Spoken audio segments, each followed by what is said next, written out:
Taser. Stop. Tase my ass.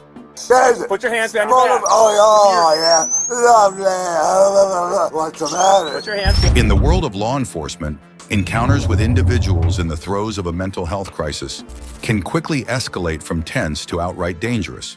Such is the case on a seemingly ordinary day in La Crosse, Wisconsin, when officers responded to a call that would test their patience, skill, and resolve. Edward, La Crosse, Wisconsin, June 30th, 2024. Police were dispatched to a residence in La Crosse, Wisconsin, in response to a distress call from a woman who reported that her 59-year-old brother, Edward, was experiencing a mental health crisis. The caller, who had locked herself in the bathroom for safety, mentioned that Edward was armed with a knife. The previous day, police had responded to a report from a neighbor who observed Edward outside, yelling and swearing while holding a shovel. He was out on bond from a prior arrest for resisting officers after barricading himself in a hotel room. Hello, what's going on? Did you call, ma'am? Yes, I want him removed from his property. Okay, what's going on? He is very abusive. He has rearranged my mom's whole house. Okay. He cannot stay here. This is my other brother's house. Okay. And he was just released from jail the other day Okay. because he barricaded himself into a motel room. Okay. So what did he do today? Here? He's screaming and hollering. Her central air won't work no more because he broke it in there. How did he break it? It just won't work. I know, The but did he furnace won't work, did he like nothing. hit it or And smash he it? cannot be here. He's a sex offender. Okay. And the school's right up this hill. Okay, I'll go talk to him. He's out here? Yeah, he's out there. Okay. Hi, Ed. You got some street card? I do. That's it? No. Why not? What's going on today? I'm gonna finish one cigar. Okay. Were you yelling and screaming inside at all? Hell no, I've been outside.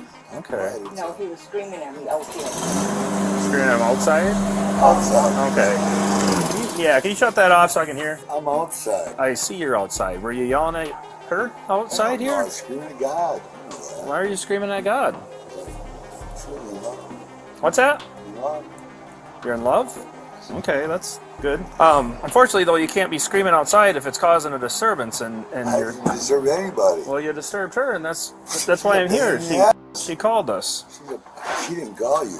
She did, yeah. Dispatch didn't call you.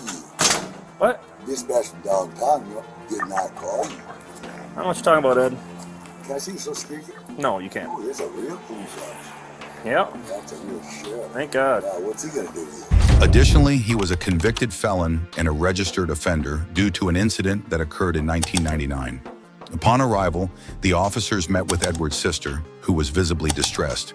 She explained that Edward had become increasingly abusive, had damaged their mother's property, and was not welcome to stay at the house, which belonged to another brother. The officers then approached Edward and attempted to engage him in conversation. Edward initially denied any wrongdoing, claiming he was simply outside and had not caused any disturbance. Chase me all over, you arrest me for no reason. I'm here because they're They didn't claiming you sail were being across the disorderly. damn thing. They didn't sail me. Who let themselves out of there? I walked. They were right behind me. I don't know what you're talking about, Ed. Yeah, what about that room you built? I didn't build any rooms.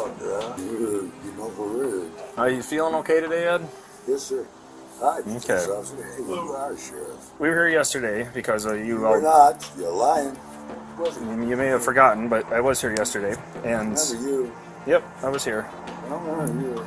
So we can't continue to keep coming back here because I you're don't know why he out does. causing disturbances. I haven't such have I? I wasn't here when you said anything, but they're claiming that you were out here yelling and screaming at I people. said you went through. Right. I don't understand what you're trying to say. No, Can you hang out with him for a minute? I'm going to talk to him on the side. I'll work on getting him out of here. Okay? Thank you. You bet. So, Ed, according to everybody inside, you can't be here any longer. Yep. So, do you have a place to go? Yep. Sure do. I'll get there tomorrow.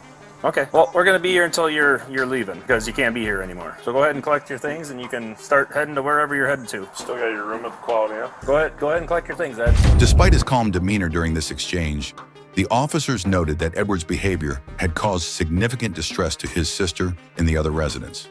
He repeatedly refused to leave the property and questioned the legitimacy of the police's presence, even suggesting that the officers were not real.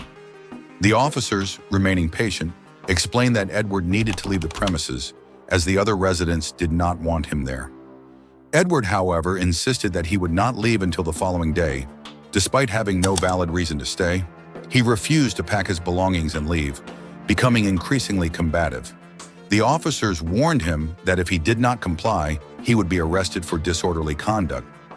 Edward remained defiant, accusing the officers of harassing him and stating that he had done nothing wrong. Yeah.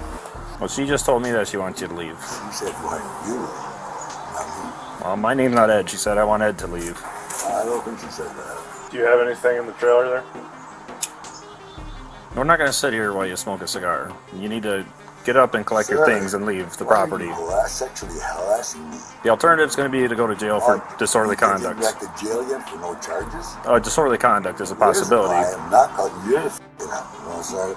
Well, I was called here because you were yelling and screaming at your sister, creating a disturbance.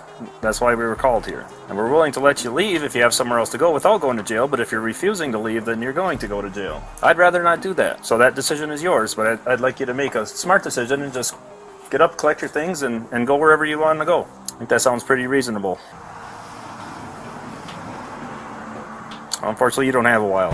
As the tension mounted, Edward attempted to re-enter the house, despite being told that he was not allowed inside. When the officers tried to prevent him from doing so, Edward physically resisted, wrapping his arms around a post on the deck and refusing to let go. The officers, recognizing that the situation was rapidly deteriorating, decided to deploy a taser to subdue Edward. Despite multiple cycles, he continued to resist, managing to pull out the taser probes each time they were deployed. They don't want you inside. You should have done.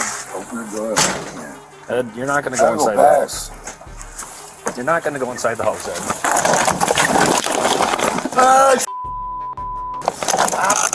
You're going to get tased. Stop. Tase Stop. Tase my ass. Tase it. Put your hands behind your back. Oh, yeah. Lovely. What's the matter? Put your hands behind your back. No.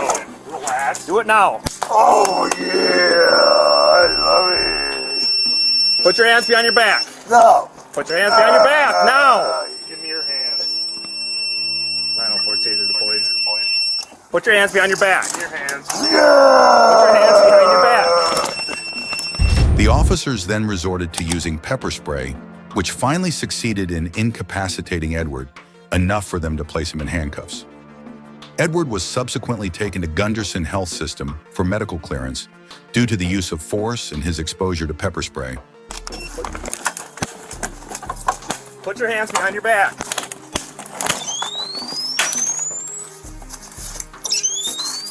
Put your hands behind your back now. Give me your hands. Put your hands behind your back. You could. Put your hands behind your back. Put it on. Relax. Give me your hands. Put it on. Probably Lord's my brother. Put your hands behind your back. Jerry, help me out. Do it now. Get your hands behind your Fuck. Oh my God, you're killing me. Put your hands behind your back. Let go. Oh, my God, man. You got that one? Yep. Fantastic. In my eyes. Mommy, help me. Help me, Mommy. Please. Stand up. Yeah. Yeah, you want to steal my things, man? Arrest them! They're right, baby! Right in front of your eyes! They're down in my pocket! Hey, look at the After being treated, he was transported to the La Crosse County Jail, where he was charged with felony resisting an officer causing injury, misdemeanor disorderly conduct, and bail jumping due to his previous arrest. Despite his combative behavior and the charges against him, Edward was released on a $1,000 signature bond. As a result, he was ordered to undergo treatment, and the case was suspended until January 2025, at which time his competency will be reassessed. That's all for this video. We hope you have found this video informative and interesting. What do you think about the use of force in situations like this? Let us know in the comment section. Make sure to subscribe to our channel and hit that bell icon for more interesting videos like this. Thank you for watching our video.